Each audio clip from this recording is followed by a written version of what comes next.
ಎಲ್ರಿಗೂ ನಮಸ್ಕಾರ. ನಾನು ಡಾಕ್ಟರ್ ವಿಶ್ರುತಾ ಮನೋವೈದ್ಯೆ.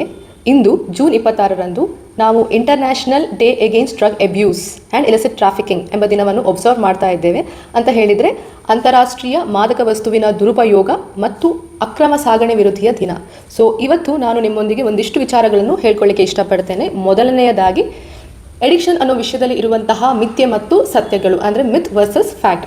ಸೊ ಫಸ್ಟ್ ಏನಂತ ಹೇಳಿದರೆ, ಎಡಿಕ್ಷನ್ ಅನ್ನೋದು ಮನಸ್ಸಿನ ದೌರ್ಬಲ್ಯ ಇರೋದ್ರಿಂದ ಅಥವಾ ವಿಲ್ ಪವರ್ನ ಕೊರತೆ ಇರೋದ್ರಿಂದ ಉಂಟಾಗ್ತದೆ ಅಂತ ಭಾವಿಸ್ತೇವೆ. ಇದು ಖಂಡಿತ ತಪ್ಪು. ಎಡಿಕ್ಷನ್ ಅನ್ನೋದು it's a chronic psychiatric illness ಅಥವಾ ಕ್ರಾನಿಕ್ ಬ್ರೈನ್ ಡಿಸಾರ್ಡರ್ ಅಂತ ಹೇಳ್ಬೋದು. ಮಾದಕ ವಸ್ತುವಿನ ಅತಿಯಾದ ಬಳಕೆಯಿಂದ, ದೀರ್ಘಕಾಲದ ಬಳಕೆಯಿಂದ ಬ್ರೈನಲ್ಲಿ ರಾಸಾಯನಿಕಗಳ ಅಥವಾ ರಿಸೆಪ್ಟರ್ಸ್ನ ಚೇಂಜಸ್ ಆಗೋದ್ರಿಂದ ಉಂಟಾಗುವಂತಹ ಒಂದು ಮಾನಸಿಕ ಕಾಯಿಲೆ. ಎರಡನೇದಾಗಿ, ಎಡಿಕ್ಷನ್ ಅನ್ನೋದು ಕೇವಲ ಆಲ್ಕೋಹಾಲ್, ತಂಬಾಕು ಅಥವಾ ಇನ್ನಿತರ ಅಕ್ರಮ ಡ್ರಗ್ಸ್ ಬಳಸೋದ್ರಿಂದ ಮಾತ್ರ ಆಗ್ತದೆ ಅಂತ ಭಾವಿಸ್ತೇವೆ. ಇದು ಸಹ ತಪ್ಪು. ಸಾಮಾನ್ಯವಾಗಿ ಪ್ರಿಸ್ಕ್ರೈಬ್ ಮಾಡುವಂತಹ ಪೇನ್ ಕಿಲ್ಲರ್ಸ್ ಅಥವಾ ನಿದ್ರೆ ಬರಲಿಲ್ಲ ಅಂತ ಕೊಡುವಂತಹ ಸೆಡೇಟಿವ್ಸ್, ಇದರಿಂದಾಗಿಯೂ ಎಡಿಕ್ಷನ್ ಆಗಬಹುದು.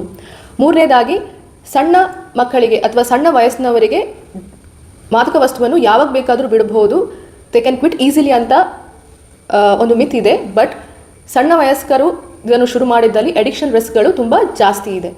ನಾಲ್ಕನೇದಾಗಿ, ಒಂದು ಸಲ ಯೂಸ್ ಮಾಡಿದರೆ ಏನೂ ಸಮಸ್ಯೆ ಆಗುವುದಿಲ್ಲ ಎನ್ನುವ ಒಂದು ಮಿತ್ ಇದೆ. ಇಲ್ಲ, ಒಂದು ಸಲ ಯೂಸ್ ಮಾಡಿದ್ರೂ ಭ್ರಮೆ ಕಾಯಿಲೆಯಂತಹ ಮಾನಸಿಕ ರೋಗಗಳು ಬರ್ಬೋದು, ಆಕ್ಸಿಡೆಂಟ್ಸ್ ಆಗ್ಬೋದು ಅಥವಾ ಡ್ರಗ್ ಓವರ್ ಡೋಸ್ ಆಗಿ ಅದರ ದುಷ್ಪರಿಣಾಮಗಳು ದೇಹಕ್ಕೆ ಬೀಳಬಹುದು.